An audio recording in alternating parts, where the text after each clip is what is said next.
Hello, everyone. How are you? This is Brittany Hey. Sweeney and our Senior Program Manager, Jeanette Behringer. We're going live for our very first Chicken Chat Tuesday. We're excited you're tuning in with us. Um, Jeanette, do you want to introduce yourself and give us a little background of about your work with poultry and chickens? Yeah, sure. I actually end up doing a lot of poultry stuff these days because of the backyard chicken movement and everybody just getting wacky for poultry. And I am the senior program manager, so I do a lot of collaborations with different organizations on poultry projects. And I also do a lot of technical writing and photography. Actually, is one of my more favorite things to do, and anything involved with the conservation of the breeds we work with. I've got my fingers in it, and it's been a particularly exciting time because so many people are interested in poultry. And it's been a busy time because a lot of those people are beginners. And so we spend quite a bit of time helping people figure out what breeds are going to work for them and how to choose the right breed. We spend a lot of time talking about that because not every breed works for everybody. And, some are more heat tolerant, some are more cold tolerant, some are better egg layers, some are better meat birds. And I think a lot of people get involved or get chickens from the feed store and don't realize what they've chosen might not necessarily be a good fit for them.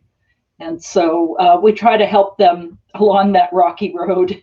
And it's a lot of fun though, because there's a lot of enthusiasm, and when you see the light bulb go off with people, it's really gratifying that they finally get it, and we help them along their way, and hopefully they become long-term enthusiasts for the breeds that they choose. That's awesome. Yeah. So it sounds like So, you. oh, go ahead. No, go ahead. Yeah, so we have quite a number of breeds. Most of you that are familiar with the Conservancy, we've got our conservation priority list, and it divvies up these breeds that if they've made it onto the list, that means if they were to disappear, there's no way to recreate that breed, that the foundation for that breed no longer exists. And so from a genetic standpoint, they're quite important. And then we divvy that list up into critical, threatened, watch, and recovering, and to tell you the level of rarity that those breeds are going through. And a lot of people jump to, I want to save the most critical animal. And a lot of times the breeds that are on the critical list are there because they're not the easiest breeds to work with. And at home, I work with one of them called the Crevcor. And they're not a chicken for everybody because they have a beard and they've got a top knot, and so they can't see predators coming from anywhere. They have like the line of sight is like there, and that's it. And so, anything on 4 feet or flying, they're fair game. So, they're not a free range chicken, and they needed a lot of work because, they used to be a top quality meat bird in France, and they haven't been selected for meat in a long time. And so if somebody's going to get involved with that breed, they need to understand a little something about meat selection. And so that makes it sets up a number of challenges for people to get involved with them. And so that's why not a lot of people are involved with them. So just because an animal's on the critical list doesn't necessarily mean you're going to help them out a lot if you don't know what you're doing in certain circumstances. So How did you choose Crevcor to work with? What drew you to that specific chicken? Oh, well, my husband's French and I speak French and I get to France every once in a while. And I thought it would be really neat to get involved with the French breed. And we had just finished up the Buckeye project and we had raised Buckeyes here for a good 10 years. And we left them a heck of a lot better shape than when we first got them. And we had big, beautiful birds that my husband still laments we got rid of because he's like always like, did we got rid of Buckeyes? Why? Because our Crevcors are just starting to get up to the size they need to be. And so, from a meat standpoint, we went from this big, beautiful, amazing bird we had spent 10 years working on, and now we're, started out from scratch. And we're in year 7, going on 8 for the Crevcors, and we've still got another, oh gosh, probably another 3 years or so before we really get them to where we want them to be. So but they're a lot of fun. I'm a history geek, so digging up history on this breed was really challenging because there's very little written in English. So my French skills had to get a little bit better. And translating Victorian age French is also a bit of a challenge, but thankfully my husband's been able to help me whittle through that because there are expressions that we don't use anymore in modern French. And so that was a bit challenging, but I've been able to pull together this beautiful, rich history on this breed that was never really documented. There were little blips here and there, and to be able to pull that all together into one document has been a lot of fun. And I'm not quite done yet. I have this connection with the Titanic that I've been investigating, and I have some strong evidence that Crevcors actually went down with the Titanic. Oh, wow. Most people don't realize that there were actually 4 chickens that went down with the Titanic, and they were fancy French chickens. And I've got a lot of documentation on them, but not the final smoking gun yet.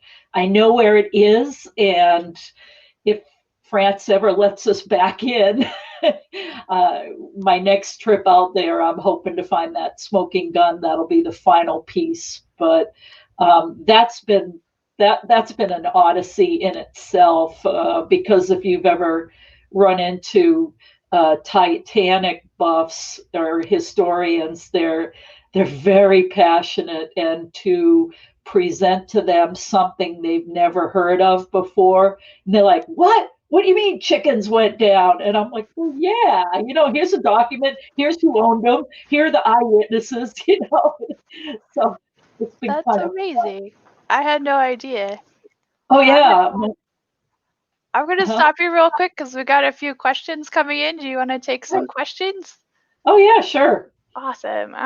Let's see.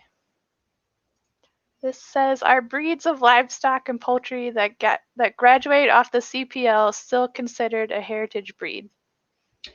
Yeah, we still do. They're just not a high conservation priority. They're still a heritage breed because they originally met the criteria, which is they're a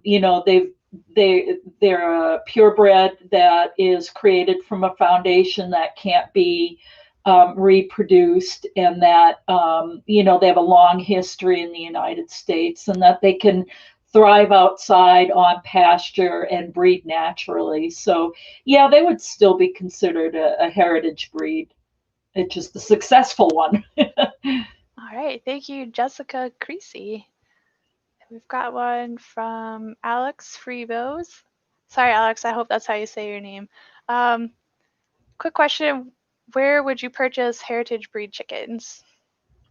I think if you're a beginner and haven't really worked with rare breeds, the best thing is to go to a hatchery. And to see if the breed works for you. You know, a lot of times I get people kind of poo-poo hatcheries, but really hatcheries have a really valuable place, especially for our work, because if you're new and you know you're not quite sure if a breed's going to work, or you don't have a lot of experience with chickens, hatchery birds are great because they come from a population that, you know, if you lose the few that you get, like say you got a bunch of Crevcors and didn't realize that they can't see predators and a coyote comes in and gobbles them all up, it's not a huge loss to conservation because, you know, the hatchery has a population that's sizable and can be easily reproduced in other places. But if you get a rare breed and then go to the top breeder of that and get these super high quality, show quality birds, and oops, the coyote gets them. You know, if that producer only, you know, hatches out maybe 50 a year and 10 of them have just been taken out, that can hurt conservation. So I strongly suggest getting hatchery birds and, you know, stuff like Murray McMurray or Ideal or Meyer, you know, any of those hatcheries. And that'll give you a good feel for a breed. And then if you really, really like it, you can go to our website. We've got an online breeders directory. We've got classifieds, and also the American Poultry Association. They've got a listing of breed clubs, and you know, you can be fairly certain if somebody's really active in a breed club, they're putting some effort into the types of birds that they're producing. Great. Thanks, Alex. Let's see, we've got one from Tracy Muma. Could you offer any suggestions about how to protect chicken combs from frostbite in the winter? Yeah, I managed chickens up in New England for many, many years. And where you run into frostbite is if they can't get out of the wind. You know, if it's really cold and the humidity's high and they can't get out of the wind, you're going to get frostbitten tips. Some people say Vaseline. No, that doesn't work. You know, your best bet is to get them a place that they can get out of the elements, and then at night, you know, you can close them in the coop, although if the coop is too tightly closed, then you risk a buildup of humidity in your coop, and humidity is actually the thing that'll really nail their combs for frostbite. So I don't worry about locking them in until, you know, maybe it's down around in the teens, and that's where frostbite starts getting in. A lot of people think, oh, put heat lamps in the coop. Chickens are tough. They really don't need supplemental heat at all, even in extremes. And I find that most of the time, if you just, you know, shut the door overnight, that's fine enough. They're not going to get frostbitten. The only time I add any heat is to keep the waterers open, because you can actually have dehydrated chickens in the middle of winter, which not a lot of people think about. But if the water freezes, they can't drink, and you can run into trouble. So if you can get a heated water stand or get a heated waterer, that way you don't have to heat the barn and you've still got open water. But chickens are pretty tough. If they can get out of the elements, they'll be okay. If you've got a long period of time where there's ice on the ground and it's just not going away and you're worried about frostbitten feet, you could just throw some hay on the ground so they can go out and walk on that. But the other big mistake some newbies will do is in the perching, don't ever use pipe, like metal pipe for perching. That'll cause them to get frostbite on their feet if it gets really cold. Great question, Tracy. Thank you. All right, we have one from Kristen Strangland Maines. She is working on getting the white-faced black Spanish breed eggs to hatch. She's been using a broody silky, but hatch rates aren't high. Would an incubator be a good investment? Are there types that she should look for?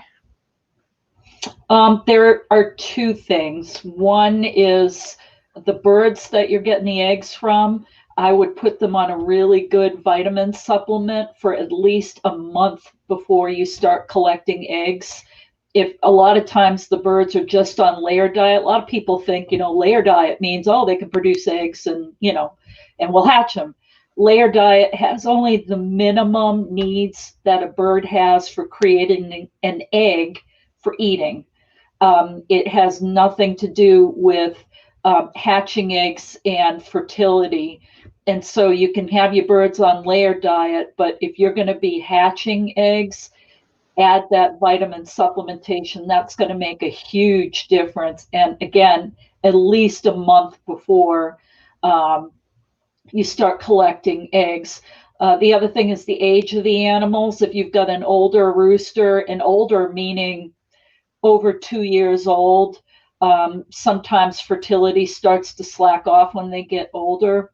As far as incubators go, I've played around with, styrofoam and cabinet incubators. And the one that I just got, which I have to say is spoiling me rotten, is a Verado incubator that I was asked to try out.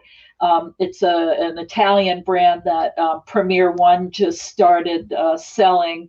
And it's got the automatic turners, and it came with an automatic humidity pump. That, my friends, is a game changer. It actually makes me kind of lazy at hatch time, because I've hatched about 5 batches in this thing now, and it's the best hatch rate I've ever had in an incubator. And the real key for me was the humidity, managing the humidity, because you're going to have around 45% during the incubation process, but during hatching you want that consistent higher humidity around, I like it around 64, 65%. And like in the cabinet incubator I had, it was really, really hard to maintain that humidity. And so the automatic humidity pump really took the guesswork out of it. And it was just smack dab on. If you've got it in a room that has stable temperature, you have no need to open that incubator for anything except to shift from hatching, from incubating to hatching mode, and then to pull out your new chicks. It's worked out really well. And some folks like other models. I've tried Brincy, and but this Verado's the only one I've had with the automatic humidity pump. And if you're working with a super rare breed and every egg counts, it's really been a game changer for us this hatch season anyway. So I think it's Boro Verado, Borotto. Yeah, but go to Premier One sells it. They just started selling it this year, but I've loved it, and it's been pretty consistent. Well, thank you, Premier One, and thank you, Kristen, for this great question. Next, we have Bobby Donna at Lansford Bonner says hi from Freestone County. Hey. Hello, thanks for joining us. All right. Steve Charles, Shoemate Grisham says, do you have any experience with fowl pox? I've only encountered it once, and we were doing a workshop, and someone brought their chickens to use for the workshop. And as we started handling them, the veterinarian that was with us was like, stop everybody, these birds have fowl pox. Oh no. Which I'd never seen before. And you can see them because the pox are almost perfect circles, and they'll be on the comb and the wattle. And the bird doesn't look outwardly sick, or at least the ones I saw didn't look sick per se. It was just these little lesions on the comb. It is very contagious. The only way we could finish our workshop is we all had to put on we had to suit up and wear gloves and booties, and we all had to promise that we would, as soon as we got home, shoes come off, all clothes go in the washer, and you want to be really, really careful. That's a common one that you might come across in poultry shows, or state fairs. Matter of fact, the birds that were sick got sick because some students had gone to the state fair and didn't disinfect well enough when they came in contact with these birds, and they passed on the fall pox to the birds. So very, very catchy. You have to go careful with fowl pox. Great. Thank you, Steve. Let's see. Kate Dunlap wants to know if this will be archived. Yes, we'll archive this and put up a link afterwards. So if you didn't catch all of the information today, you can watch it later. And we'll also put up links to all the things we talked about today too, so you can find links to those later. Bobby also wants to know, when you free range your chickens and want as natural as possible, what is the best natural feed or food to give, especially in the winter? You're always going to have to give them some kind of, bagged food, unless you're able to mill your own food. There are some folks that are experimenting, like Harvey Ussery in particular is experimenting with not having to buy supplemental food at all, but he also, grows feed for his animals. They get a lot of kitchen scraps. For a smaller, rangier kind of chicken, like a little game fowl that are often running around stables and stuff, they'll a lot of times live off the dropped horse feed and bugs and things. But for a bird that you're raising for eggs and for meat, you're really going to have to give supplemental feed. Now, you can improve that by adding kitchen scraps, and we used to go to our local market and we'd get their compost from the produce section, which was really great. And we grow beets for the chickens. They love the greens and they love the roots. I've got a friend who raises a lot of heirloom corn that he'll supplement with. So there are a lot of things you can supplement, but you always want to have that chicken feed that gives them a balanced diet. So in the wintertime, the biggest challenge is there's not a lot of bugs around for the chickens to eat, especially in colder climates. Although if they're free ranging, the compost pile is going to be a ready source of bugs. They'll get into it and dig it out. But my husband used to always be like, they're messing with my critical mass. And they take the big pile down to nothing because they're digging for bugs.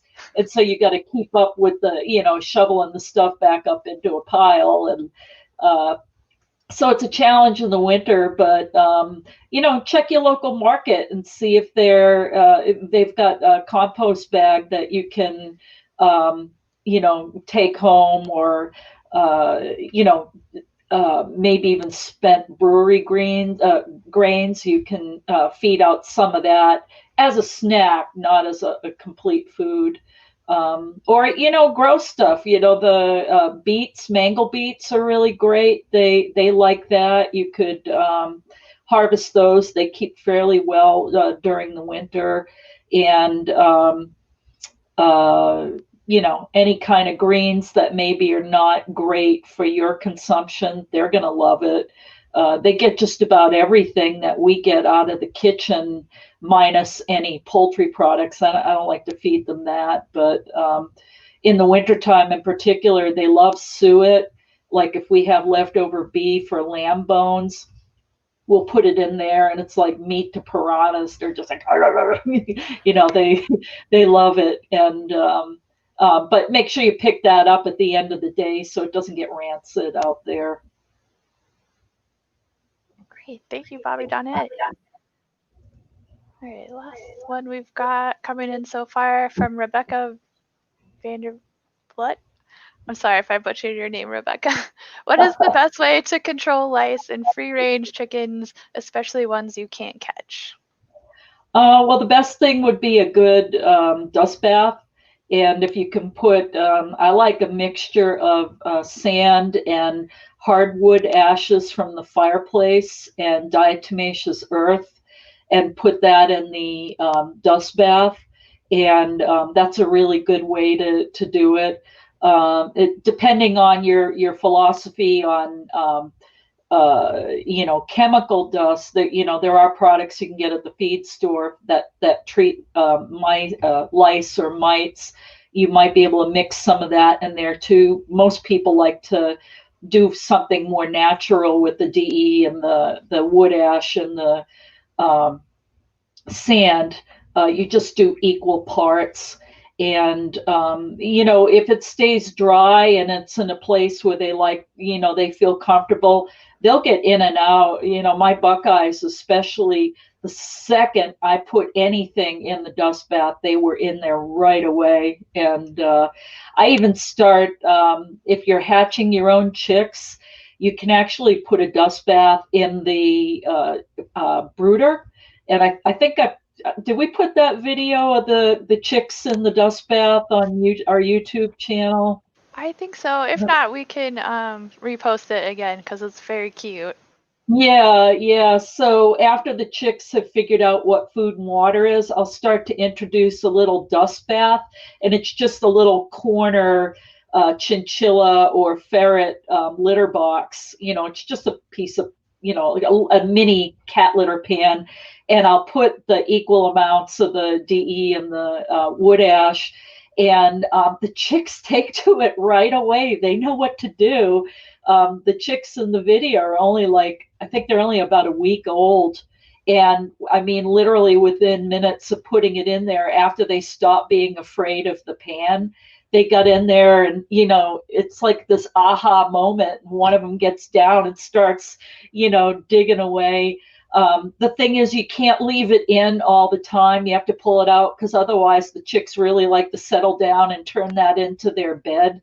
So you want to pull it out, let them have access to it for a little while, and then pull it out so they're not pooping and sleeping in it. But a good dust bath is the best way to keep it off. If you have a serious infestation, then it may be that you have to find a way to catch them and treat them.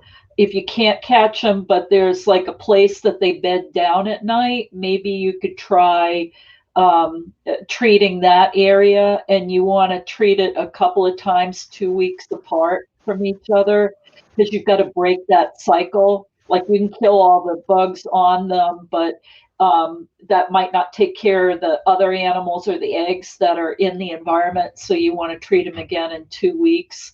And usually 2, even 3 treatments in a row, and that nips it in the bud pretty well.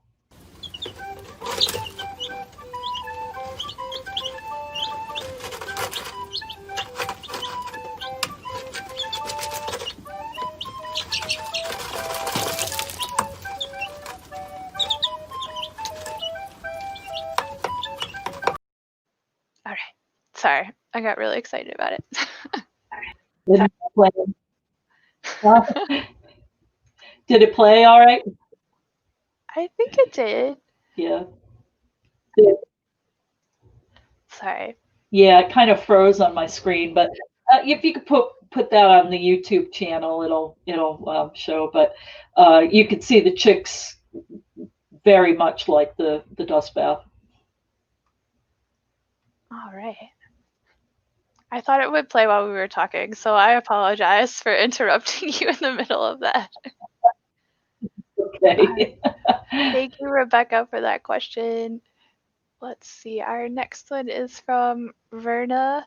Do you use food grade diatomaceous earth? Yes, I do. Yeah, any other type would probably not be so good for the birds. Yeah, and you don't want them getting exposed to that. Like, there's a diatomaceous earth that's used for pools. Don't use that stuff. Use the food grade. Great question. Farmer Brad wants to know any way to get MPIP when the person that tests in our county doesn't get back to them. Oh gosh, we're so fortunate in North Carolina that we have amazing NPIP inspectors, and they really go out of their way. I mean, she calls me when I'm due. I mean, it's that crazy. There are some states that will actually accept if you get certified to do NPIP testing yourself. I know I've got a colleague in Iowa that could not get a tester to, there were no testers in his state, so he took a class and got certified, and he actually, I think, has a little side gig now testing other flocks in the area. So you could see about, if your state allows you to do that. Otherwise, I might call another county, because I know my inspector does multiple counties. She's all over the state, not just in my county. So it may be you can call your state vet and see if they can recommend someone that could get back to you. Because if you call the state vet office, maybe the inspector will pay a little more attention if it's coming from the state veterinarian. Great question. Thank you, Farmer Brad. Tracy also wants to know, she has a red-shouldered Yokohama rooster that we don't want, but she feels bad eating it. Is it worth trying to pass him along to someone who might use him for breeding, even though he is just hatchery stock and probably not show stock? She wants to connect with someone.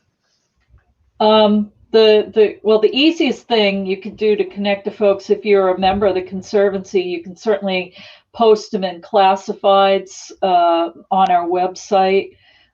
You could also check Facebook, and the American Poultry Association has a number of pages, or you could see if there's a Yokohama Facebook page. I know I've got a Crevcor page that people, sometimes they'll say, hey, I got this extra, or hey, I'm looking for a couple of pullets. Does anybody have them? You can't really sell animals on Facebook, but if you're trying to place them, you might be able to do that. The shorter answer is it's going to be a little hard to place a rooster, more so than hens, but you never know. So if you happen to be a member, put it on the classifieds. You can do that for free, and who knows, somebody might be interested. I'll put a link up. It's the heritagebreedmarketplace.com, and if you're a member, you can post there for free. Great question.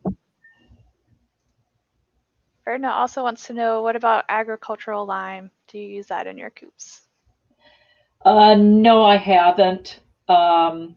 I haven't had need to. I know some people will, lime their yards. That's not something I put animals on right away. Again, I haven't had much experience with agricultural lime, other than for helping with the pH in the horse field. But usually we let it rain a few times before we'll even let the horses down there. So no, I don't. I use the DE. It's a bit safer. All right, good question. Rebecca wants to know, how do you become an MPIP tester?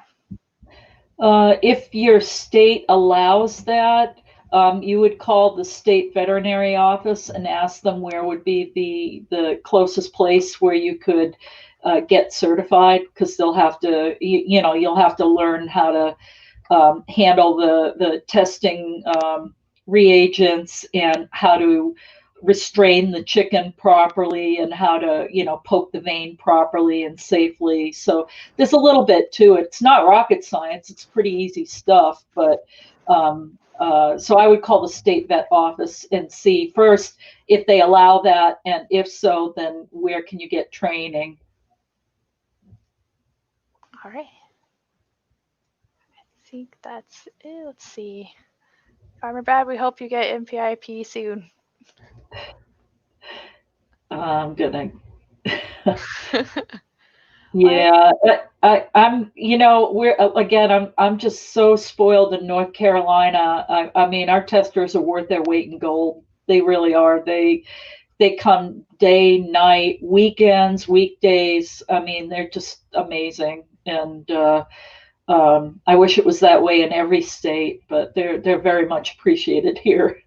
Um, but you know, Great. I think we have time for one more question. This comes from Alex. Are Saramas considered a heritage breed because they are a difficult breed to find? alas, they are not. I love Ceramas though.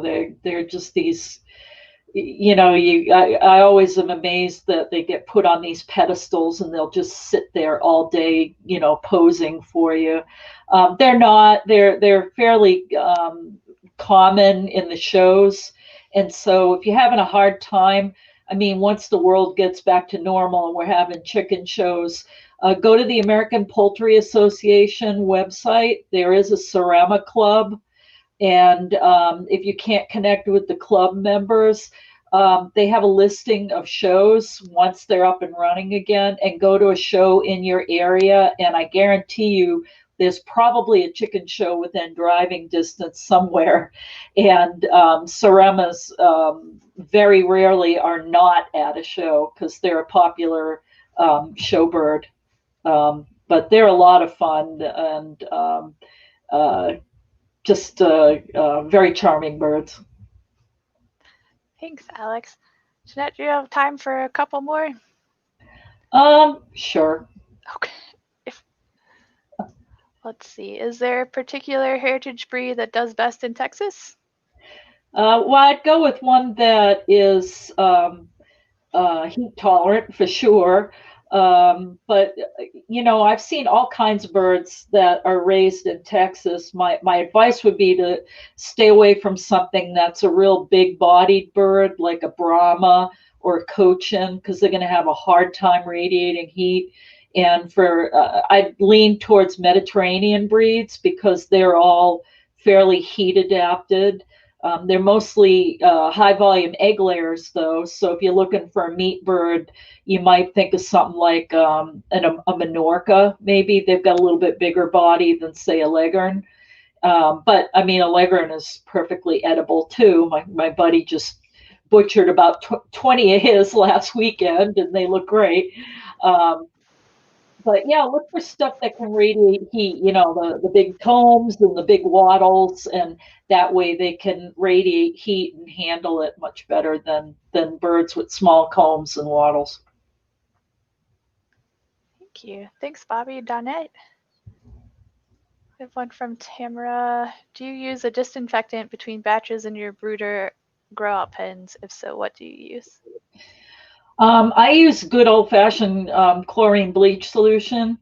And that's always my default. And the great thing is, you clean with that, let it air out, and there's no residual that's going to really hurt the birds, especially if you do the right solution, like 10%.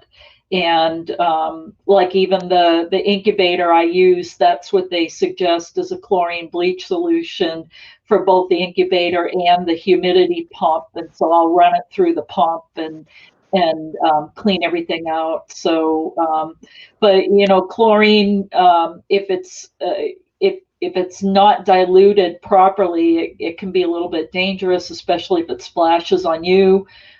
So you only want like a 10%, and that's maybe a quarter of a cup per gallon. So it's not very much, but it's quite effective. And the other thing is, when you're disinfecting, make sure the grow out pens and the brooder are really clean before you put it in there, because if there's too much organic material, then it cancels out anything that the chlorine's going to be able to disinfect. So it needs to be clean first, then disinfect it, and then you're good to go. Thank you. Thank you, Tamara. Great question. And I think the last one is, are Arakanas on the list as a heritage breed? Yeah, they currently are. They're in study, I believe, and we're still trying to take a harder look at that breed and its relationship with the Americana and some other birds that are similar. But yes, they are on the list. They're a challenging breed because they have a lethal gene that is associated with their ear tufts, and so fertility can sometimes be an issue. And they don't lay a ton of eggs. That's why a lot of folks that want blue eggs for egg production will go with the Americanas because they tend to be heavier egg layers. But the Arakanas are really neat looking without the tails, and they're just very different looking. So yes, they are on the list. They are a bit of a challenge. There's a really great Arakana club that's very active, and so if you needed help with that breed, you could tap the club, and I think there are plenty of members that'd be willing to help you with that breed. Thank you, Verna. Well, I think that's all of our questions for today. We'll be back again next week at the same time around 2 o'clock on Tuesday. So tune in again on August, the 18th. Jeanette, is there anything you want to wrap up or say? Just for people that are currently working with rare breed chickens and you haven't heard about our microgrants program, we've only got a few days left to submit an application, but it's up to $2,000 to help people that are trying to ramp up their conservation program with rare breeds. And it's for people that are already working with rare breeds and are looking to take their conservation project to the next level. And not just chickens, it can be poultry or livestock, but the application process is closing on the 16th. So if you're thinking about it and could use some extra money to build that extra coop or buy that incubator with automatic humidity controls, this would be a great opportunity to try and do that. If I didn't work for the Conservancy, I'd probably do that because I love that incubator. Anyways, that's I encourage people to apply for that. There are also youth grants, so if there are kids that have a project, certainly apply for that. We've got a video on our website that shows you how to apply, and we'll answer all your questions. But absolutely. There's a new one this year, the Emergency Response Fund for people affected by the pandemic.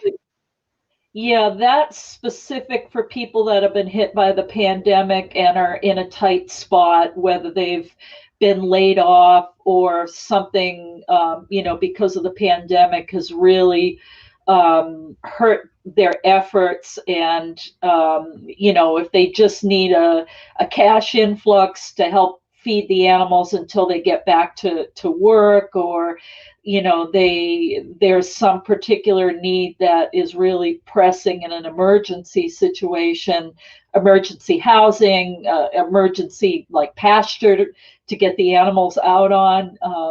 Those are the kind of things we're looking, but it's very well spelled out in the application, so you'll know if your project is an emergency or not.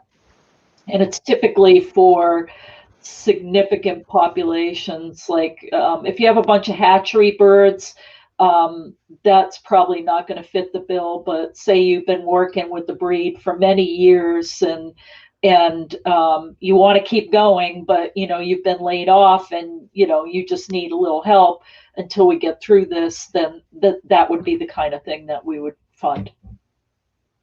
Yes, please apply for a microgrant. And thank you, everyone, for your wonderful questions. This has been a great discussion. And thank you, Jeanette, for taking the time to answer all of them. You're a wealth of knowledge, and we're just so lucky to have you. Thanks. All right. Thanks, everybody. See you next Tuesday, I hope. Yep. Please bring more questions. We'll be here. And thank you to all of our sponsors, Tractor Supply Company and Stanley, who helped make Chicken Chat Tuesdays possible. Have a great afternoon, y'all. Bye.